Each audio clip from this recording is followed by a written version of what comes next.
فلتسمع يا محامينا ولتحكم يا قاضينا في هذه القضية. أننا بين فرقتين كلتاهما تزعم الوطنية، فرقة تتهم فرقة بالعلمانية وأخرى تتهم أخرى بالشيوعية.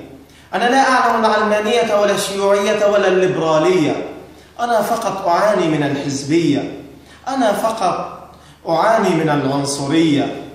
كلما نظرت لقناتي فلسطين والعربية وقناة الأقصى الفضائية شعرت بالعار من نفسي ومن أمة تخشى على نفسها من أفعالهم الهمجية.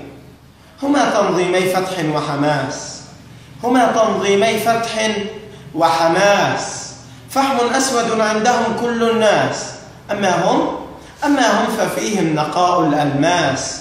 أمام آلة التصوير يتصالحون وبعضهم يقبلون، أما من تحت الطاولة فبعضهم يقتلون. على الكرسي جلسة الملك يجلسون وأملاكنا وأموالنا يتقاسمون. هم الشرفاء والوطنيون، أما سواهم فجواسيس ومندسون. مللنا تراهاتكم أنتم الاثنين عنا فلتنتهون، فلقد أظهرت حقيقة تفرقكم السنون. أرأيتم سادتكم الفقراء والمتسولين؟ أرأيتم امرأة تبلغ من العمر 20 تقف على باب مسجد مزخرف بالطين ليعطوها قرشا أو قرشين؟ أرأيتم أولئك المساكين في رقابكم خطيئتهم إلى يوم الدين. قطعتم عنا الضوء والكهرباء، جعلتم حياتنا في عناء وعناء. من الناس ماذا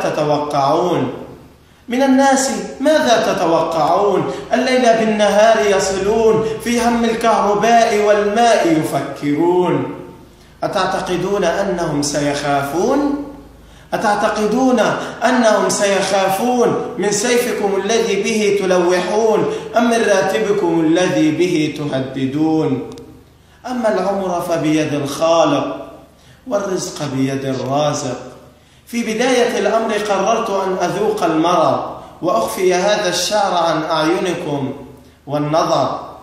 في بداية الأمر قررت أن أذوق المرض وأخفي هذا الشعر عن أعينكم والنظر، ولكن الهموم والغموم كشفت عما في الغيوم. فأهلا وسهلا بقضبان الحديد ولا مرحبا بفرقتكم، فنحن لسنا بعبيد.